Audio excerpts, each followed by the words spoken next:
2 days after the wedding, I found myself standing by my father's coffin. The polished mahogany gleamed under the funeral home's soft lights, reflecting fragments of my shattered world. I stared at his face, peaceful, composed, so unlike the vibrant man who'd danced at his own wedding just days before. The makeup they'd applied couldn't quite hide the bruising along his temple. I touched the cold wood, unable to process how quickly everything had changed. My father's wedding to Amelia had been a modest affair at the Westbrook estate, our family home for 3 generations. Dad had insisted on keeping it small, just close friends and family, he'd said, though most of the guests were Amelia's choosing. I remembered watching him at the altar of our local St. Mary's Church, his salt and pepper hair combed neatly back, his blue eyes crinkling with joy when Amelia walked down the aisle. She'd looked stunning, I had to admit. At 42, 15 years younger than my father, Amelia carried herself with the confidence of someone who knew their worth. Her cream-colored dress hugged her figure perfectly, her dark hair cascaded over her shoulders, and her smile, God, that smile could have lit up the entire countryside. When she reached the altar, Dad took her hand like it was made of the finest porcelain. "Isn't she beautiful, Ellie?" he'd whispered to me during the reception, his arm wrapped around her waist. I forced a smile and nodded. What else could I do? I hadn't seen him this happy since before Mom died 4 years ago. But something felt off. Maybe it was how quickly they'd gotten together, just 8 months from their first meeting at a charity gala to the wedding. Or maybe it was the way Amelia's eyes calculated everything around her, never truly warming, even when she laughed. Perhaps it was the way she'd isolated Dad over the past few months, suggesting weekend trips when I was supposed to visit, or how she'd convinced him to change his personal assistant of 12 years. "You're just being protective," my best friend Lucy had told me over champagne at the reception. "It's natural. Your dad's moving on, and it's hard to see." I wanted to believe that. I desperately wanted to be the problem, to be the one unable to let go, to accept change. But even as I watched them dance their first dance to Frank Sinatra's "The Way You Look Tonight," something cold settled in my stomach. Then came the phone call at 5:47 a.m. "Miss Eleanor? It's Elsa. Please come quickly. It's your father." I drove like a madwoman from my London flat to the estate, my hands shaking on the wheel, the morning fog making the country roads treacherous. By the time I arrived, the ambulance was already there, but it was too late. They said he'd fallen down the grand staircase in the night, a tragic accident. He'd suffered a severe head trauma and died instantly. The paramedics were still there when I arrived, speaking in hushed tones in the grand foyer. The ancient Persian rug at the bottom of the stairs was stained dark with blood. I couldn't look at it. Instead, I found myself scanning the room, noticing the knocked-over side table, the broken vase, the scattered roses, wedding decorations still not cleared away. Amelia sat in Dad's leather armchair, a blanket around her shoulders. She wasn't crying. Her face was blank, almost bored. "Miss Hartwell? We're very sorry for your loss," one of the paramedics approached me. "It appears your father got up in the night and lost his footing on the stairs." I nodded numbly, still staring at Amelia.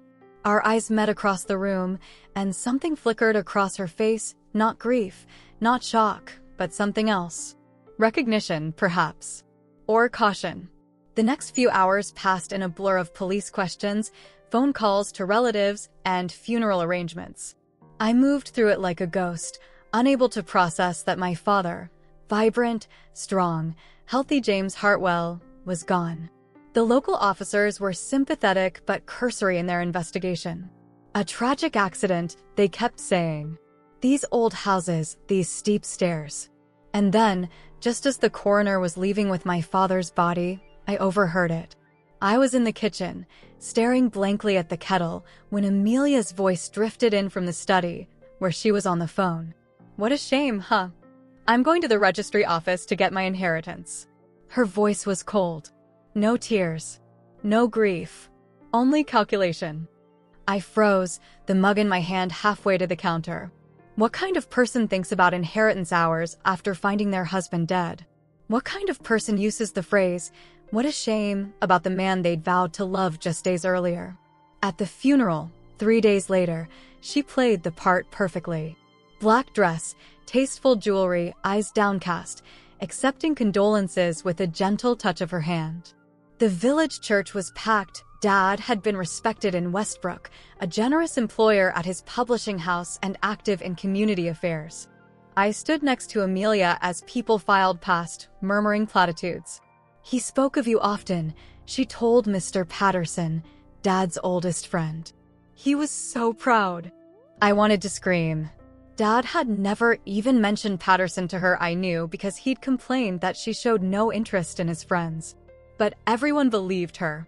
They saw a grieving widow, not the calculating woman I'd glimpsed. As we drove back to the estate for the reception, I stared out the window at the rolling English countryside my father had loved so much. The autumn leaves were turning, splashes of red and gold against the green. Dad would never see another autumn. Never finish the book he was reading. Never call me Ellie Belly again, his childhood nickname for me that I pretended to hate but secretly cherished. My father deserved to be mourned properly. But as I watched Amelia expertly navigate the gathering at our home, accepting casseroles and condolences with practiced grace, all I felt was that cold, twisting suspicion growing inside me. This wasn't just bad luck, and no one but me seemed to see it. The house felt different after Dad died, emptier, colder, like even the walls held their breath around Amelia. Westbrook Estate had always been a place of warmth for me, with its creaking oak floors and tall windows that caught the morning light. Now the shadows seemed longer, the silence heavier. I moved back in a week after the funeral, leaving my marketing job in London on compassionate leave. To help with affairs, I told everyone. The truth was more complicated. Part of me couldn't bear the thought of Amelia alone in my family home, touching Dad's things, sleeping in his bed. And part of me, the part that couldn't shake what I'd overheard, needed to watch her. "You don't have to do this, Eleanor," my boss had said. When I requested the leave, "Your father left everything in order, I'm sure." But he hadn't. Dad was meticulous about some things, his book collection, his wardrobe, the garden, but hopeless with paperwork. Mom had handled all that before she died, and then I'd helped him set up systems. Systems that Amelia had dismantled within months of meeting him. My old bedroom felt like a time capsule, posters from university still on the walls, books from my teenage years lining the shelves. I unpacked my suitcase slowly, listening to the sounds of the house. Amelia was in Dad's study. I could hear drawers opening and closing, papers rustling. When I went downstairs an hour later, the study door was locked. "Just getting things in order," Amelia said when she emerged for dinner, her sleek bob perfectly in place, wearing one of her designer outfits that Dad had paid for. "The solicitor needs certain documents." I nodded, pushing food around my plate. "Of course. Anything I can help with." Her smile didn't reach her eyes. "It's all rather boring legal stuff. No need for you to bother." 2 days later, I noticed 3 large boxes being loaded into her car by our groundskeeper, Bill. "What are those?" I asked casually, intercepting him as he carried a fourth. Bill, who'd worked for our family since I was a child, avoided my eyes. "Mrs. Hartwell is donating some old papers to be recycled, miss." "Papers? What kind of papers?" "I wouldn't know, miss." He shifted uncomfortably. "Business things, I think." I waited until Amelia left for her weekly hair appointment in the village before trying the study door again. Still locked. I searched the kitchen drawers for the spare key Dad always kept, but it was gone. Frustrated, I made tea and wandered into the library instead, a room Amelia rarely entered. Too dusty, she'd once complained to Dad. And who reads actual books anymore? Dad did. He'd loved this room, with its floor-to-ceiling shelves and leather armchairs. I ran my fingers along the spines of his collection, pausing at his favorites, first editions of Dickens, dog-eared paperbacks of Le Carre, research books on English history. He'd been working on a historical novel before he met Amelia, but the manuscript had disappeared from his desk months ago. A new project, he'd explained vaguely when I asked. Amelia thinks historical fiction is overdone. I pulled out his copy of The Secret Garden, a book he'd read to me countless times as a child. As I flipped through it, a small piece of paper slipped out, a receipt. Dated 2 days before the wedding, it was for a large quantity of zolpidem from a pharmacy in London, nowhere near Westbrook. My blood ran cold. Sleeping pills? Dad never took medication, not even for headaches. He'd always been proud of his constitution, telling doctors he hadn't needed a prescription since his 20s. And why hide a receipt in a book? It made no sense unless someone didn't want it found. That night at dinner, I watched Amelia more carefully. She'd prepared a beef stew, surprisingly domestic for a woman who'd once told Dad cooking was terribly provincial. She served me a generous portion, then a smaller one for herself. "Not hungry?" I asked, not touching my plate. Watching my figure, she replied with a thin smile. "Your father always liked me slim." I thought of how Dad used to praise Mom's curves, how he'd loved when she baked, and they both indulged. Another inconsistency. "Wine?" Amelia offered, already pouring. "No, thanks. I'm tired, might turn in early." Something flickered in her eyes, annoyance. "You should eat, Eleanor. You're looking peaky." I forced myself to take a bite while she watched. The stew was oddly bitter, overly seasoned perhaps. I made a show of yawning. "Actually, I think I'll save this for tomorrow. I'm exhausted." In my room, I dumped the stew into a plastic bag and hid it in my dresser. Paranoid? Maybe. But the receipt nagged at me, along with Amelia's insistence that I eat. Later, I heard her on the phone again through the thin wall between our rooms. "She's not leaving." I know. Just be patient, Thomas. These things take time." Thomas? The name was familiar, but I couldn't place it. I made a mental note to look through Dad's contacts. The next morning, I woke feeling dizzy despite not having eaten the stew. The water from my bedside glass tasted strange, almost metallic. I poured it into a second plastic bag, hands shaking. Downstairs, Elsa, our housekeeper of 15 years, was making breakfast. Her usually warm face was guarded when I entered. "Morning, Miss Eleanor." "Eggs." "Just toast, thanks." I studied her as she bustled around the kitchen. "Elsa, have you noticed anything odd since Dad died?" Her hands stilled momentarily on the toaster. "Odd, miss. With Amelia.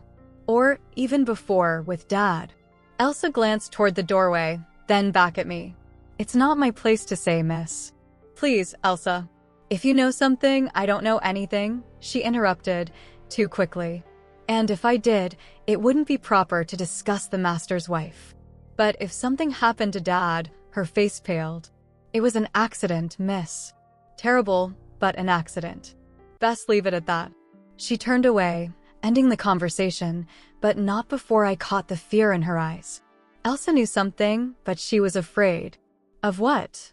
Of whom? That afternoon, I called the pharmacy on the receipt. "I'm trying to refill my father's prescription," I explained. "Zolpidem. James Hartwell." "I'm sorry, but we don't have a patient by that name in our system." "That's odd. I have a receipt right here from your pharmacy. Let me check the prescription number." Yes. That was filled for an Amelia Jenkins." Jenkins, Amelia's maiden name. So she'd gotten the prescription, not Dad. And before they were even married. I spent the rest of the day searching the house while Amelia was out at lunch with her friends.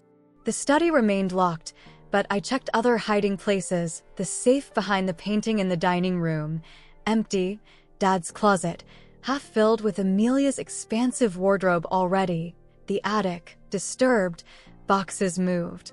In the guest bedroom, tucked in a drawer beneath old linens, I found a small notebook, Dad's handwriting.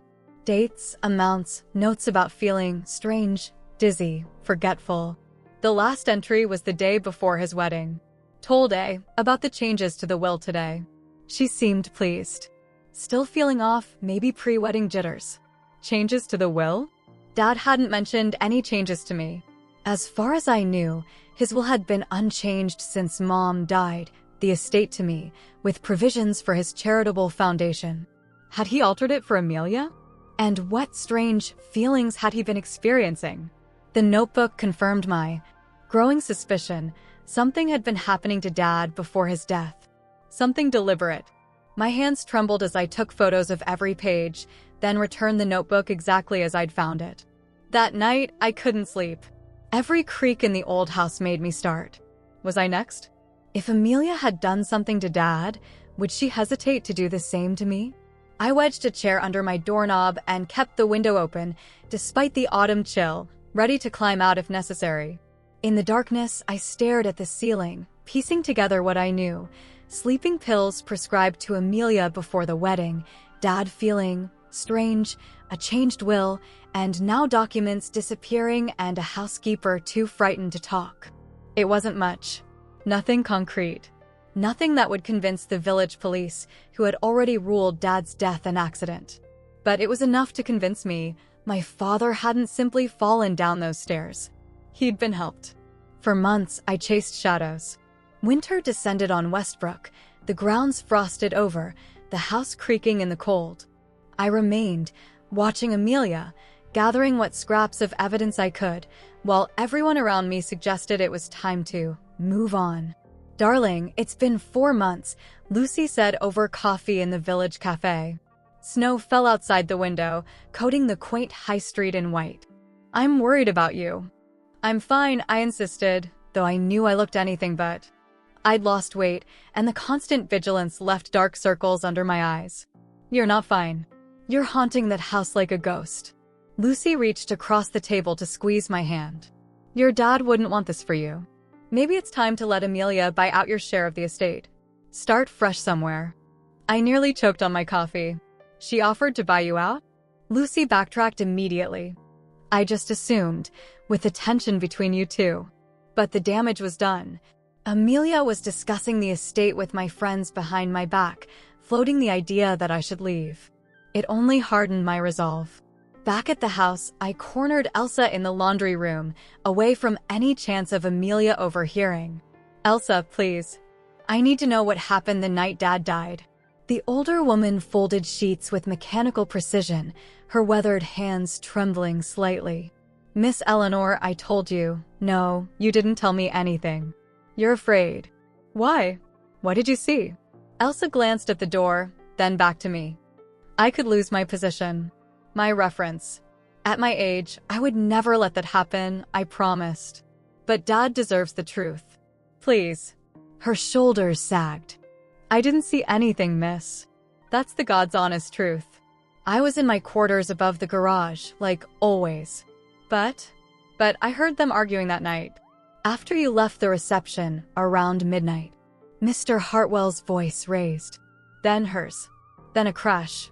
She twisted the sheet in her hands. "When I came in the next morning, I found him at the bottom of the stairs. And she was there, already dressed, making a phone call." "Already dressed?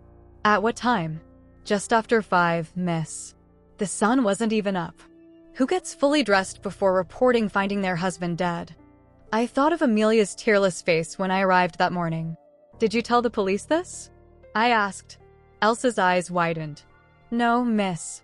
Mrs. Hartwell, she said there was no need to bother them with staff accounts, that it would only complicate things. And then she..." Elsa hesitated. "She what?" "She reminded me how generous my Christmas bonus could be. For my grandchildren's sake. A bribe. Or a threat." Either way, Elsa had been silenced. I thanked her and slipped away, mind racing. That afternoon, I visited Dr. Morgan, our family physician in the village. His small office above the pharmacy was cluttered with medical journals and family photos. "I need to know about Dad's medication," I said after pleasantries. "Was he taking anything before he died?" Dr. Morgan frowned. "Eleanor, you know I can't discuss. He was my father. And I'm concerned about inherited conditions." The lie worked. Dr. Morgan relaxed slightly. "Well, your father was remarkably healthy for his age. Blood pressure of a man 20 years younger. He wasn't on any regular medication. Nothing for sleep? Anxiety? No, nothing prescribed by me. He was quite proud of never needing pills." Dr. Morgan studied me. "Why do you ask?" I took a chance. "I found a prescription for zolpidem." His eyebrows shot up. "Zolpidem? No, certainly not for me." James had trouble enough with caffeine after noon. I'd never have prescribed a sleep aid that strong. Another confirmation. Whatever sleeping pills Amelia had obtained, they hadn't come from Dad's doctor. My next stop was the local police station, a small brick building on the edge of the village. Sergeant Willis, who'd handled the initial investigation, seemed surprised to see me. "Miss Hartwell, what can I do for you?" "I'd like to see my father's autopsy report." His kind face creased with concern. "Are you sure that's wise? Those reports can be quite technical. Distressing for family. I need to see it. For closure." That magic word, closure, worked on Willis as it did on most people who didn't know what else to say to the grieving. He explained I'd need to file a formal request, that it might take time, but he'd help expedite it. What he didn't say, what I learned only after multiple follow-ups and 6 weeks of bureaucratic delays, was that the report would be heavily redacted when it finally arrived. Black lines obscuring key details, medical jargon I struggled to interpret. But one finding stood out: traces of zolpidem in his blood. I took the report to a university friend now in medical school. "The dose is within therapeutic range," Natalie said, studying the numbers. "But you said your dad didn't take sleep aids?" "Never." "Well, zolpidem has a short half-life. It metabolizes quickly. If he took it, or was given it, earlier in the evening, these levels make sense by the time of death." She looked up from the paper.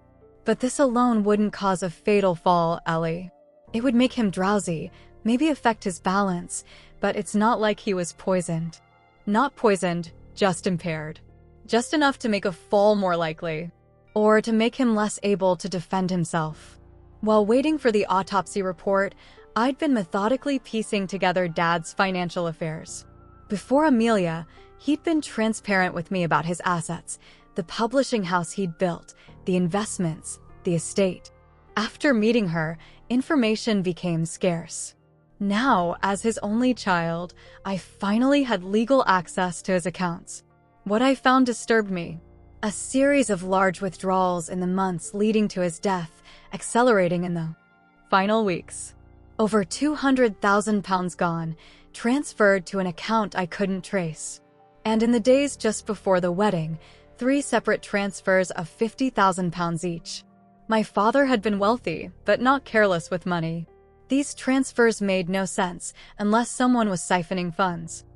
I hired a financial investigator, a retired banker named Harold who specialized in fraud cases. He was expensive, but I was beyond caring about money.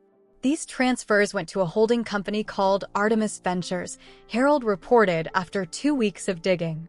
Registered in the Cayman Islands, but operated through a London office. What do they do? This Artemis company.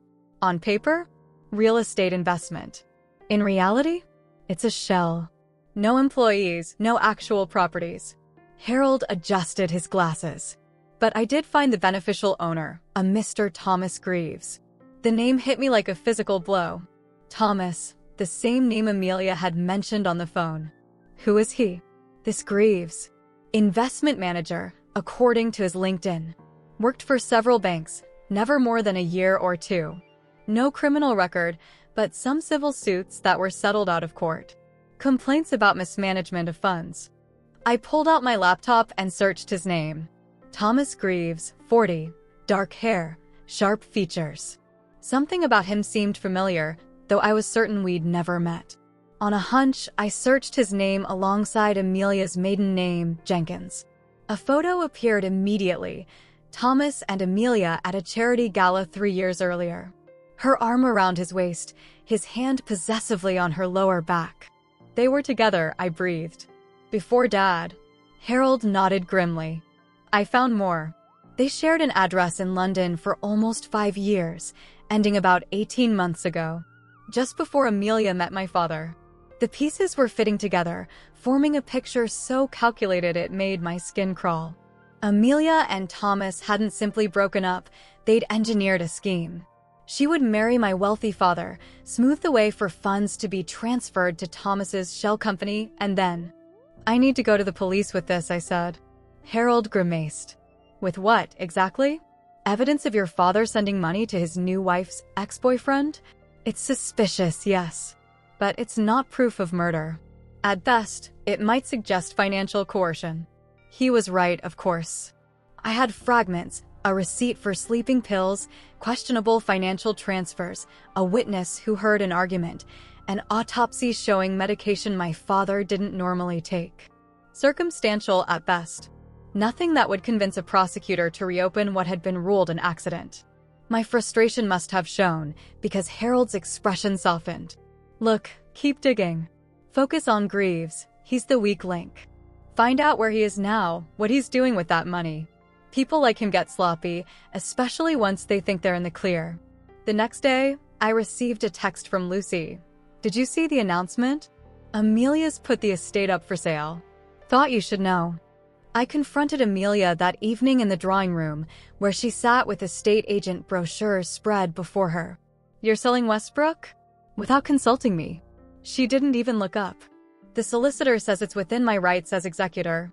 The will gives me considerable latitude. Dad would never have approved selling his family home. This time she did look up, her dark eyes cold. Your father signed a new will 3 days before our wedding. Perhaps you should read it before making claims about what he would have wanted. I had read it. The new will, which I'd finally obtained, gave Amelia control of nearly everything as executor, though I remained the primary heir. She couldn't disinherit me, but she could make decisions about the estate, including selling it, without my approval. This isn't over, I warned her. I know what you did. Amelia's expression barely changed, but I saw something flicker in her eyes, fear, maybe, or fury. Don't stick your nose where it doesn't belong, she said. You're young. You don't understand how the world works. I understand enough. Her smile was glacial. Do you? Then understand this. Accidents happen in old houses. Faulty wiring. Loose railings. Gas leaks. Your father was unlucky. Don't make the same mistake. The threat hung in the air between us, undisguised. I held her gaze, refusing to be intimidated, though my heart hammered in my chest. After that, the accidents began. Small at first, my tires slashed in the village parking lot, my flat in London broken into during a weekend visit, though nothing was stolen. A warning. Then, one night at the estate, I woke to the acrid smell of smoke. The kitchen was ablaze, flames licking up the walls, spreading quickly through the old house. I barely made it out, coughing and disoriented. Amelia was already outside, watching the fire with an expression that might have been disappointment when she saw me emerge. The fire department said it was faulty wiring. Of course they did. Just as the police said Dad's fall was an accident. Just as everyone said I should move on. But I wasn't stopping. Someone wanted me quiet. Someone wanted me gone. But with each threat, my resolve only hardened. My father deserved justice. And I was getting close. Too close for Amelia's comfort. After the fire, I couldn't stay at Westbrook any longer. The West Wing had survived with minimal damage, but the kitchen and adjacent rooms were gutted. Amelia moved into the Grange Hotel in the village while repairs were arranged. I took a small rental cottage about 5 miles away, close enough to keep an eye on things, far enough that I could sleep without fear. Lucy thought I was finally moving on. Good for you. Getting some space, she said when she helped me move in. The cottage was tiny compared to the estate, just 2 bedrooms, a sitting room with a stone fireplace, and a kitchen with views of the rolling hills beyond. But it felt safe in a way Westbrook no longer did. What Lucy didn't know was that I wasn't giving up. Quite the opposite. I'd set up a makeshift investigation center in the spare bedroom, corkboard covered with timeline notes, financial documents, photos. I'd printed Thomas Greaves' picture and stuck it in the center. His face haunted me now, those sharp features, the calculating eyes that matched Amelia's. I spent hours staring at him, wondering what kind of man conspires to kill. The local police had written me off as a grief-stricken daughter unable to accept tragic reality. Sergeant Willis stopped returning my calls after my 3rd visit about the autopsy report. The detectives in London who'd handled the break-in at my flat had been sympathetic but unhelpful. No evidence of foul play, they kept saying. So I took matters into my own hands. I hired a private investigator named Malcolm Reed, an ex-Scotland Yard detective who specialized in suspicious deaths. He wasn't cheap, nearly £400 a day plus expenses, but Dad's life insurance payout gave me resources. Malcolm was in his 50s, bald, with shrewd eyes and a no-nonsense manner that I found instantly reassuring. "Tell me everything," he said at our first meeting in a pub outside Westbrook. And I mean everything. Don't edit because something seems too small or too unlikely. I did. From the whirlwind romance to the wedding, the sleeping pills, the financial transfers, the fire. When I finished, Malcolm didn't look skeptical like everyone else. He looked thoughtful. "You've done good groundwork," he said finally. "But you've been too visible. If this Amelia is what you suspect, she knows you're onto her. That's dangerous. So what do? We go silent. You play nice. Pretend you've accepted the situation. Meanwhile, I track Greaves. Find out where he is, what he's doing with that money." It was the hardest act I'd ever had to put on. I met with Amelia and the contractors about the estate repairs, nodding at her suggestions, agreeing to her timeline. I even had lunch with her in the village, forcing smiles through my clenched teeth. "I'm glad we can be civil," she said over scones at the tea room. "Your father would have wanted us to get along." I thought of Dad's body at the bottom of the stairs. Of Amelia's cold voice. What a shame. But I smiled and agreed. "Actually, I've been thinking of traveling for a bit," I told her. "Maybe while the repairs are happening. Get some distance." Her eyes lit up, the first genuine emotion I'd seen from her. "That sounds wonderful. Where were you thinking?" "Maybe Italy. Dad always wanted to take me to Florence." She was practically glowing by the time we finished lunch. The prospect of me leaving England, getting out of her way, delighted her. Little did she know I had no intention of going anywhere until she was behind bars. Malcolm worked quickly.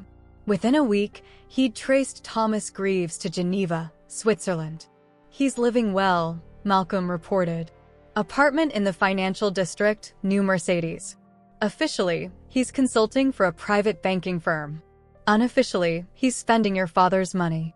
Can we prove the money came from Dad? Working on it. Swiss banking laws make it challenging, but I've got contacts. More interesting is who he's been meeting with. Malcolm showed me surveillance photos of Thomas at a lakeside cafe with a blonde woman. "This is Claire Danville. She works for a high-end security firm specializing in electronic systems. Home security, specifically." My blood chilled. Like the system at Westbrook? The estate had a sophisticated alarm system installed by Dad after a break-in years earlier. It had been mysteriously malfunctioning the night of the fire. Exactly. And here's where it gets interesting. Malcolm flipped to another photo, Thomas with a thin man in a medical coat. "This is Dr. Anton Volkov. Specializes in toxicology at a private lab." "A toxicologist? Why would Thomas need to know about poison?" Malcolm finished my thought. "I don't know yet.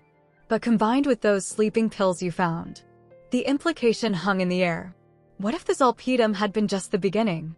What if Dad's increasing feelings of strangeness before his death had been the result of something more sinister than just sleeping medication? "We need to test for other substances," I said. Can we request his body be exhumed?" Malcolm grimaced.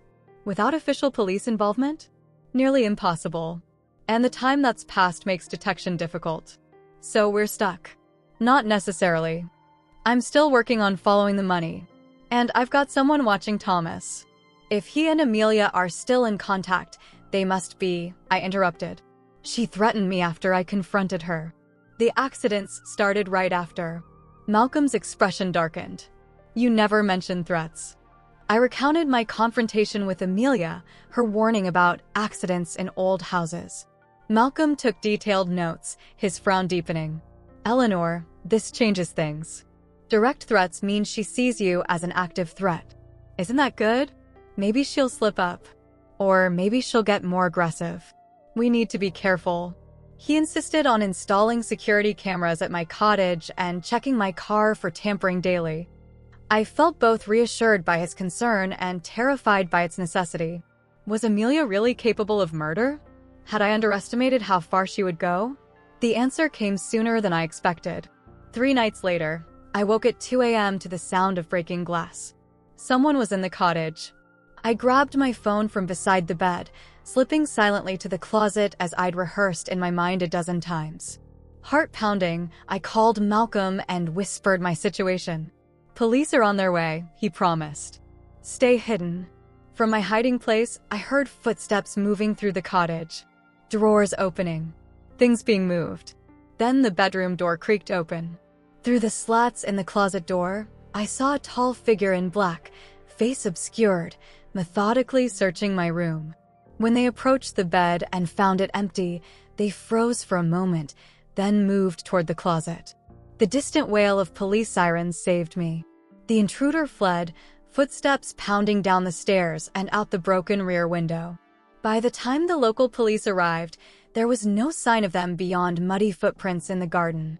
Sergeant Willis finally took me seriously. "This is beyond routine burglary," he admitted, surveying the cottage. "They ignored valuable electronics in the sitting room, went straight for your bedroom." "I've been telling you someone's after me." His weathered face showed genuine concern. "I'll have a car patrol passed regularly. And I'd like you to stay somewhere else for a while. Somewhere less isolated." Malcolm had a better idea. He installed better security at the cottage, then set up a plan to make it appear I'd fled to London while actually moving me to a caretaker's flat on a nearby estate owned by one of his former colleagues. "We need to draw them out," he explained. "Make them think you've abandoned your investigation." For 2 weeks, I lived like a ghost. No social media, no contact with friends. Lucy thought I was in London. Amelia thought I was abroad. Meanwhile, Malcolm continued tracking Thomas Greaves, building a case through financial records and surveillance. Then came a breakthrough. Thomas made a call from his Geneva apartment, Malcolm told me during one of our clandestine meetings, to a UK mobile number. Guess who it belongs to? Amelia. Even better. It's registered to Thomas himself, but has been in Amelia's possession since before she met your father. They've been in contact all along, I breathed. Even during her relationship with Dad. The call lasted 42 minutes. My contact in Switzerland managed to get a partial recording through the apartment's compromised security system. He played the audio. Most was garbled, but some phrases came through clearly enough. Thomas's voice saying, "The girl's still causing problems, and later, needs to be handled. Amelia, you promised this would be clean. As if murder could ever be clean. But the truly damning part came in Amelia's response. Though partially obscured by static, her words turned my blood cold. Just like James, an accident waiting to happen, just like James. My father. An admission, caught on tape. Is this enough?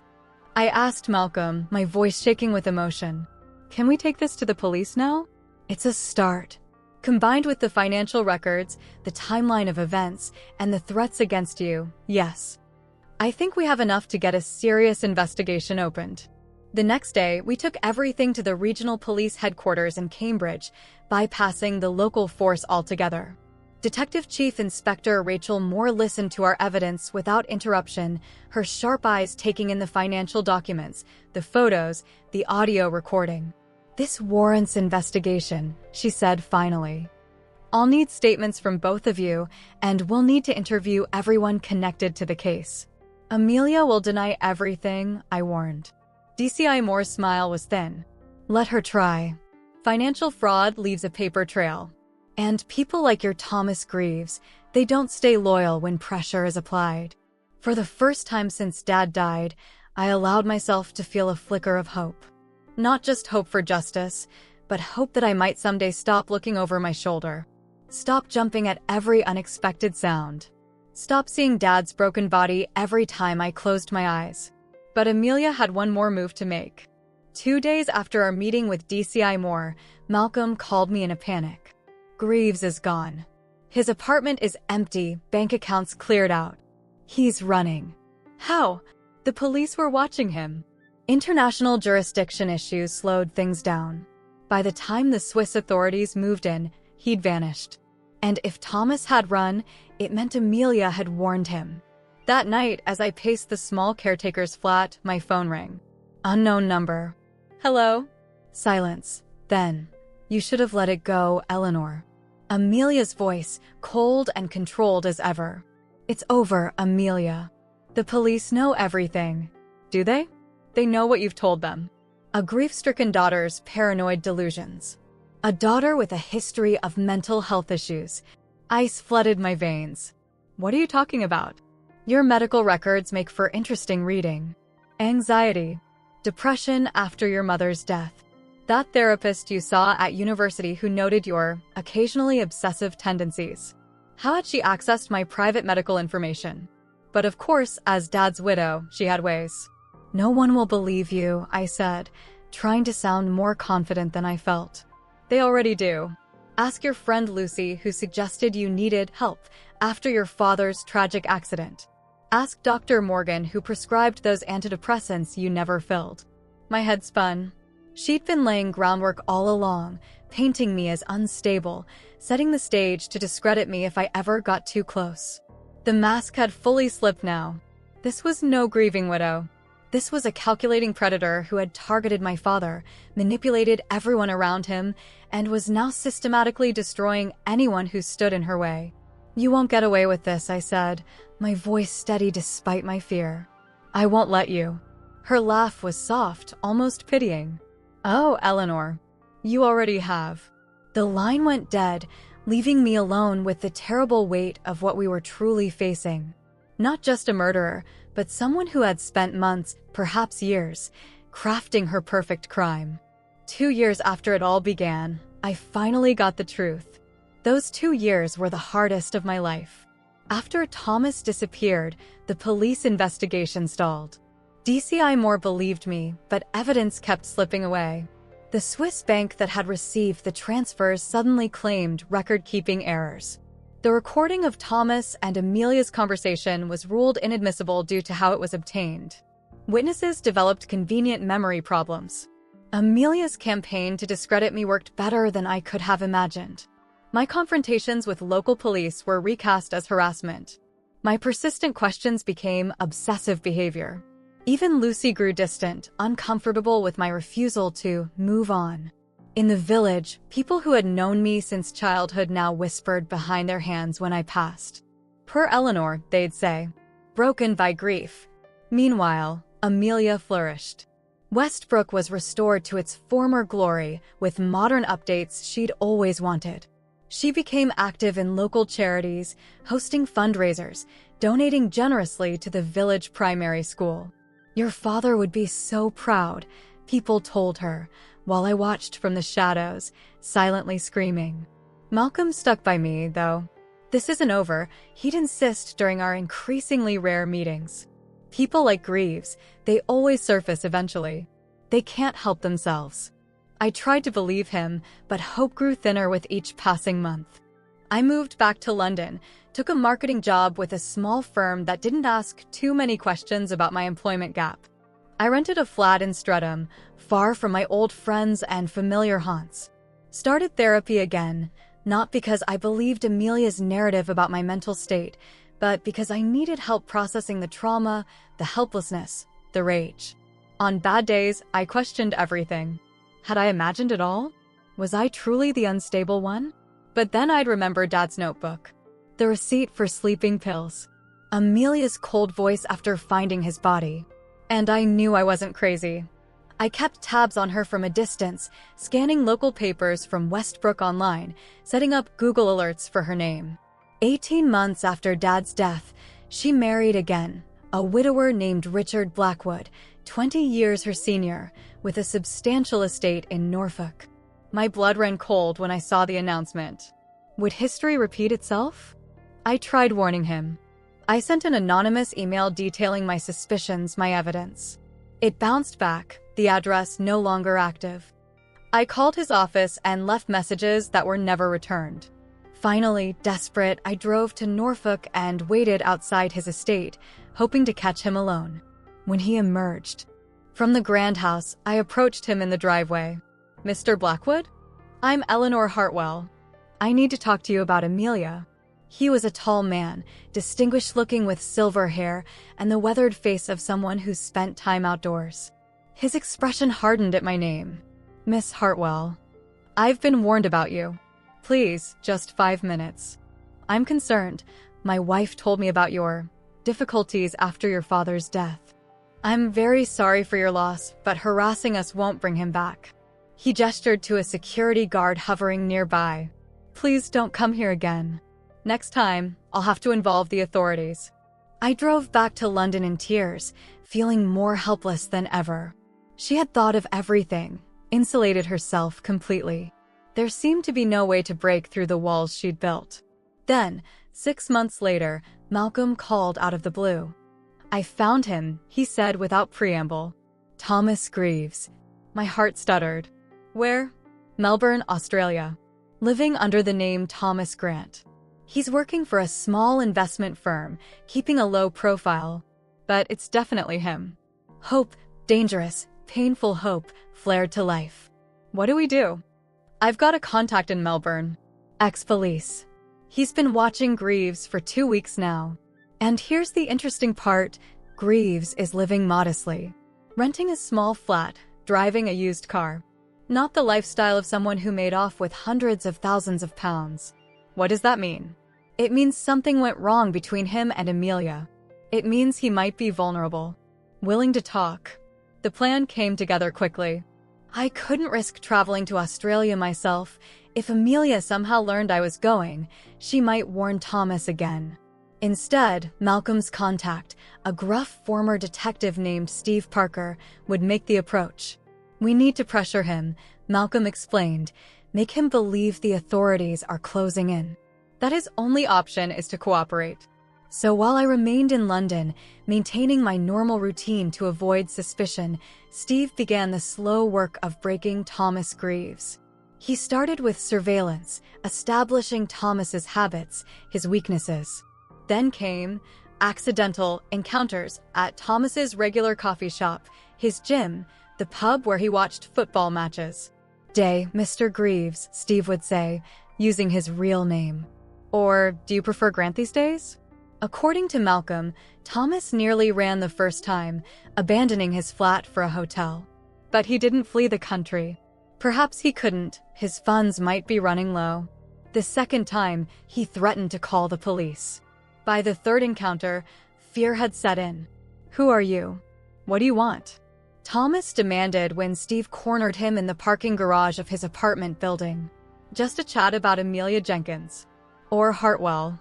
Or Blackwood, as she goes by now. That got his attention. She's married again, Steve informed him. Rich older bloke with a big estate. Sound familiar? The color had drained from Thomas's face. I don't know what you're talking about. Sure you do. But here's what you don't know, she's cut you loose, mate. When the UK authorities started asking questions about those offshore accounts, guess who pointed them straight at you? Said you must have stolen her poor dead husband's money without her knowledge. According to Steve, Thomas's composure cracked visibly. She wouldn't. She did. You're the fall guy, Thomas. Always were, probably. It took 3 more meetings, each ratcheting up the pressure, before Thomas finally broke. Steve had implied that Australian authorities were preparing extradition papers, that accounts were being frozen, that evidence of conspiracy to commit murder was mounting. I never agreed to murder, Thomas finally said, his voice shaking. Financial manipulation, yes. Getting the old man to change his will, transfer some assets before the wedding, that was the plan. But she went off script. Steve recorded everything, Thomas describing how he and Amelia had meticulously planned to target James Hartwell after researching wealthy widowers in the home counties. How Thomas had created fake online profiles to engineer a chance meeting at the charity gala. How Amelia had studied my father's tastes, his interests, his vulnerabilities as a grieving widower. The plan was simple, Thomas admitted. Get him to marry her quickly, convince him to change his will, then divorce him after a suitable period and walk away with a settlement. The money he transferred was my fee for setting it all up. But that's not what happened, Steve prompted. Thomas's face had twisted with something like fear. No. She got impatient. Said he was asking too many questions about the transfers, getting suspicious. Then suddenly I get a call at 3 a.m. He's dead, fallen down the stairs. She swore it was an accident, that she found him that way. But you didn't believe her. I knew her too well. Amelia doesn't leave things to chance. Steve pressed him, asking about the sleeping pills, about Amelia's behavior after the death. She was different, Thomas said. Colder. More calculating. The woman I knew was manipulative, sure, but this was something else. When the daughter started asking questions, Amelia became obsessed with shutting her down. She talked about accidents, about making problems disappear. It scared me. So you ran. Thomas nodded miserably. I took what money I had left and disappeared. Changed my name, my appearance. I thought I was safe. And the money? The hundreds of thousands from James Hartwell. Most of it's gone. Amelia controlled the main accounts. Once she had control of the estate, she cut me off. Said I was a liability. By the end of the interview, Thomas was offering to testify against Amelia in exchange for leniency. Steve had it all on tape, over 3 hours of confession. When Malcolm played it for me in his London office, I wept. After years of being called paranoid, delusional, obsessed, here finally was validation. I hadn't imagined it. I hadn't exaggerated. Amelia had deliberately targeted my father, manipulated him, and when he began to suspect something, she'd killed him. Is this enough? I asked, wiping my eyes. Will the police reopen the case now? Malcolm nodded grimly. This, combined with the financial evidence we already had, the timeline, your father's notebook, the sleeping pill prescription. Yes, it's enough. Especially with Thomas willing to testify. We took everything to DCI Moore, who had never fully closed the case despite pressure from her superiors. She listened to Thomas's confession with growing anger. We'll need to get him back to England, she said when the recording finished. Formal statement, deposition. It'll take time to arrange. But yes, Miss Hartwell, we'll be arresting Amelia Jenkins on suspicion of murder. She's Amelia Blackwood now, I reminded her. DCI Moore's eyes flashed. Not for long. 3 days later, I watched from a distance as police cars pulled up to Richard Blackwood's Norfolk estate. I wasn't supposed to be there. Moore had explicitly told me to stay away, but I couldn't not witness it. After 2 years of nightmares, of doubt, of grief compounded by helplessness, I needed to see Amelia taken away in handcuffs. She emerged from the house looking perfectly composed, as always. Designer outfit, not a hair out of place. Even from my vantage point parked down the road, I could see the cold confidence in her posture. She believed she would talk her way out of this, just as she had everything else. Only when the officers placed handcuffs on her wrists did her mask slip. Her head whipped around, scanning the perimeter as if she could sense me watching. For a brief, electrifying moment, our eyes met across the distance. Recognition flashed in hers, followed by something I'd never seen there before, fear. I raised my hand in a small wave. She knew then. Knew that I had won. Back in London that night, I slept deeply for the first time in years. The investigation would be long. The trial would be brutal. There would be media attention, public scrutiny, the pain of reliving my father's death in excruciating detail. But finally, there would be justice. 2 days after Amelia's arrest, Richard Blackwood called me. His voice on the phone was subdued, almost embarrassed. Miss Hartwell, I owe you an apology. The police have shared some disturbing information with me. I tried to warn you, I said, not unkindly. Yes, you did. He paused. There's something else. Something I think you should know. I've been experiencing strange symptoms recently. Dizziness. Confusion. My doctor couldn't explain it. My blood chilled. How long? A few months. Since just after the wedding. His voice broke slightly. They're testing my hair for toxins now. It seems I had a very narrow escape. History had indeed been repeating itself. But this time, we had stopped it before it was too late. Thomas Greaves was extradited to England the following month. True to his word, he provided detailed testimony about the scheme to defraud my father, about Amelia's growing impatience, her determination to access the Hartwell fortune more quickly. He swore he hadn't known of her plan to kill, but admitted he'd helped cover up financial irregularities afterward. In exchange for his cooperation, he received a reduced sentence for fraud and conspiracy. 5 years, likely less with good behavior. A small price, I thought, for his role in destroying my family. As for Amelia, the evidence mounted quickly once authorities began looking in earnest. Trace evidence preserved from the staircase where Dad fell. Financial records recovered from Thomas's Australian apartment. Testimony from staff at Westbrook, including Elsa, finally free to speak the truth. Most damning was Dad's journal, which I had photographed but Amelia had later destroyed. In it, he had documented his growing physical symptoms consistent with chronic antifreeze poisoning, according to toxicologists.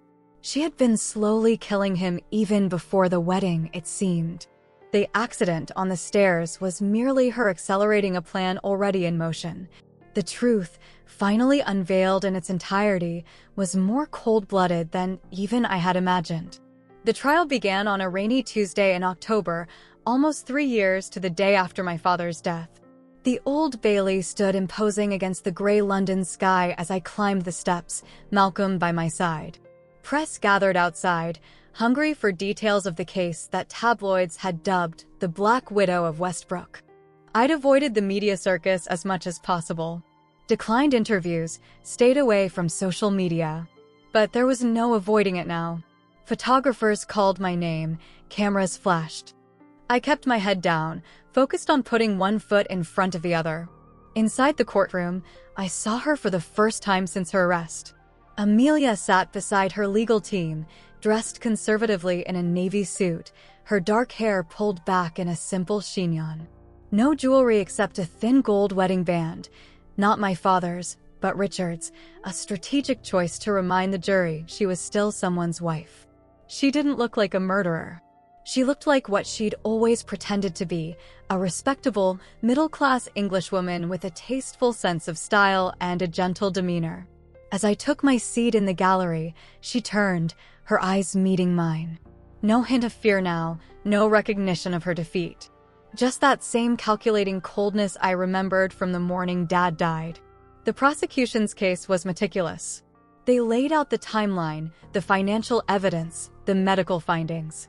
Expert witnesses discussed the toxicology reports, explaining how ethylene glycol, the main component in antifreeze, could be disguised in sweet foods or drinks, how it caused symptoms similar to intoxication before leading to kidney failure and death.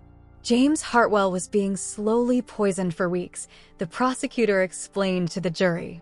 The defendant accelerated the process when he began asking questions about financial transfers. The fatal fall was no accident.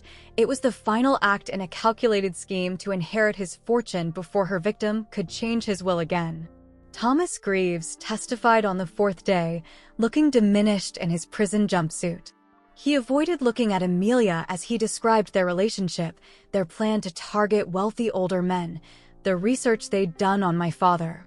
She was supposed to marry him, get him to change his will, then divorce him after a year or so, Thomas explained, his voice barely audible. Walk away with a settlement. That was the plan we agreed to. And what happened instead? The prosecutor asked. Thomas swallowed hard. She got impatient. Said he was asking too many questions about money. Then she called in the middle of the night to say he was dead. Fallen down the stairs. Did you believe it was an accident? His eyes flicked to Amelia for the first time. No.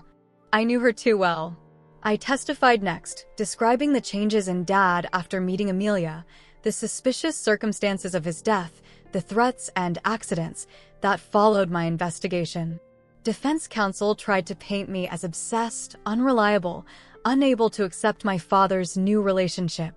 They brought up my therapy sessions after Mom died, suggested I'd fabricated evidence out of jealousy. Isn't it true, Amelia's barrister asked, that you resented your father's happiness with my client? That you couldn't accept him moving on from your mother? I wanted him to be happy, I answered steadily. I just didn't believe Amelia made him happy. He changed after meeting her. Became withdrawn, secretive. That wasn't like him. But you have no actual proof my client pushed your father down those stairs, do you? You weren't there. No, but I know what I heard her say afterward. What a shame. I'm going to the registry office to get my inheritance. Those aren't the words of a grieving wife. Throughout it all, Amelia sat poised and attentive. Sometimes she dabbed at her eyes with a tissue, especially during descriptions of Dad's final days.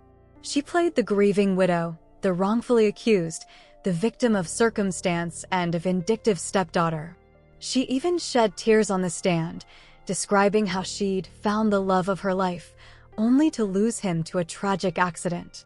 It was a masterful performance. I watched the jury watching her, saw doubt flicker across some faces. Could this elegant, soft-spoken woman really have coldly poisoned her husband, then pushed him down the stairs? Would this poised, articulate woman really have threatened her stepdaughter, set fire to a house, broken into a cottage? The defense hammered on reasonable doubt. There were no witnesses to the alleged push. The toxicology reports showed ethylene glycol in Dad's system, yes, but couldn't prove who administered it. Thomas Greaves was a convicted fraudster testifying for a reduced sentence, hardly a reliable witness. My client was in love with James Hartwell, the defense barrister told the jury in closing arguments. His daughter couldn't accept that love, couldn't bear to see her father moving on. Everything you've heard is filtered through Eleanor Hartwell's distorted perception. The prosecution has presented no direct evidence of murder, only circumstantial connections and the testimony of interested parties. The prosecution's closing was equally compelling. James Hartwell was targeted by the defendant and her accomplice. Manipulated, defrauded, poisoned, and ultimately killed when he began to suspect the truth. The evidence forms a clear pattern of premeditation, deception, and cold-blooded murder motivated by greed. As the jury filed out to begin deliberations, I felt hollow. The truth seemed so obvious to me, so undeniable. But I'd watched enough of the trial to know it wasn't a slam dunk. Amelia was smart, adaptable, convincing. She'd fooled my father, fooled his friends, fooled an entire village. Could she fool 12 jurors too? The wait was excruciating. 3 days of pacing my hotel room, jumping every time my phone rang, unable to eat or sleep properly. Lucy, who had finally realized the truth and reconciled with me, brought food I couldn't touch and platitudes I couldn't bear to hear. "Whatever happens," she said, "you've done everything you could. Your dad would be proud." On the 4th day, word came. The jury had reached a verdict. Back in that hushed courtroom, I watched Amelia take her place in the dock. She looked composed as ever, though perhaps a bit paler. When our eyes met this time, I thought I saw a flicker of something, not remorse, but perhaps resignation. "On the count of murder in the first degree, how do you find the defendant?" The foreman stood. "Not guilty." My heart plummeted. After everything, the evidence, the testimony, the years of pursuit, she would walk free. I gripped the bench in front of me, fighting waves of dizziness. But then, on the count of manslaughter, how do you find? Guilty. On the count of criminal fraud, how do you find? Guilty. On the count of attempted murder against Richard Blackwood, how do you find? Guilty. One by one, the verdicts came. Not murder in the first degree. The jury hadn't been convinced of premeditation in my father's death. But guilty on nearly everything else: manslaughter, fraud, attempted murder of her second husband, arson, harassment. The judge's sentence was severe, 25 years, with possibility of parole after 15. Not the life sentence murder would have carried, but substantial. Amelia would be in her 60s before she had any chance of freedom. As the verdict was read, Amelia's mask finally slipped completely. Her face contorted with fury, the calculated charm vanishing to reveal the cold rage beneath. When officers moved to escort her from the courtroom, she turned to me one last time. "Enjoy your victory," she spat. "Was it worth it? The years of your life? The reputation you'll never recover? For what? He's still dead." I didn't respond. There was nothing to say. She was right in one sense. Dad was still gone. No verdict could bring him back, restore the years stolen from him, undo the suffering she'd caused. But as they led her away, I felt a weight lift that I'd carried for 3 long years. The aftermath was both simpler and more complicated than I'd imagined. Westbrook Estate reverted to me as Dad's sole heir. The house where I'd grown up, where he'd died, where she had schemed and threatened. For months it stood empty while I decided its fate. Richard Blackwood recovered from the poisoning that had already begun to damage his kidneys. He reached out occasionally, still processing his narrow escape, his unwitting role in Amelia's pattern. We weren't friends, exactly, but we shared a bond of survival. Thomas Greaves served his reduced sentence, then disappeared. Australia again, I heard, or perhaps New Zealand. A new name, a new start. I couldn't bring myself to care much about his fate. He'd been instrumental in Dad's death, regardless of whether he'd known the full plan. Some betrayals can't be forgiven, only acknowledged and left behind. I sold my London flat and moved back to Westbrook Village, though not to the estate itself.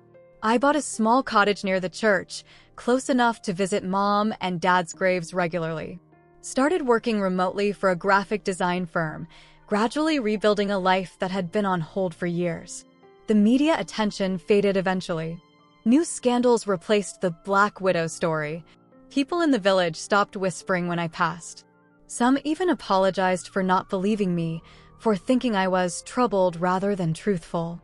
On the one-year anniversary of the verdict, I finally decided what to do with Westbrook Estate. I couldn't live there, too many memories, both good and terrible. But I couldn't sell it to strangers either. Instead, I donated it to a foundation that turns historic properties into retreat centers for traumatized children. Dad, who'd always had a soft spot for kids, would have approved. The day the papers were signed, I walked through the house one final time. The grand staircase where he'd died. The study where he'd written. The gardens where we'd played when I was small. I said goodbye to the ghosts, to the pain, to the obsession that had driven me for so long. As I locked the front door for the last time, I thought about Amelia, sitting in her prison cell. I'd won, yes. Justice had been served, or something close to it. But the victory felt hollow sometimes. Because in the end, she'd taken so much more than just my father's life. She'd stolen years of my youth, my sense of security, my trust in others. She'd poisoned not just Dad, but the memories of his final months. Even behind bars, she'd irrevocably changed my world. Sometimes I catch myself checking for cars following me, inspecting my food before eating, installing extra locks on doors. The hypervigilance hasn't fully faded. Perhaps it never will. Sometimes, in dark moments, I wonder if I became just like her, obsessed, cold, vengeful. I pursued her with a single-mindedness that frightened even those closest to me. Did that make me like Amelia? Did I let her reshape me into something harder, more calculating? But then I remember why I did it. Not for revenge, though I'd be lying if I said that played no part. But for justice. For truth. For Dad, who deserved better than to have his death dismissed as a shame. And I remember her words in that courtroom. Was it worth it? Yes. Despite everything, the pain, the fear, the years lost, it was. Because the alternative would have been letting darkness win. Letting her get away with murder. Letting evil go unchallenged. Amelia can rot in that cell. I have peace now. Not because she's gone, but because I refuse to be silenced. Refuse to doubt myself when everyone else did. Refuse to let his death mean nothing. That's not justice, perhaps. Justice would be Dad still alive, still reading in his favorite chair, still calling me Ellie Belly, despite my protests. Justice would be having back what can never be restored. But it's something. It's enough to build a life on. And that's more than she'll ever have again.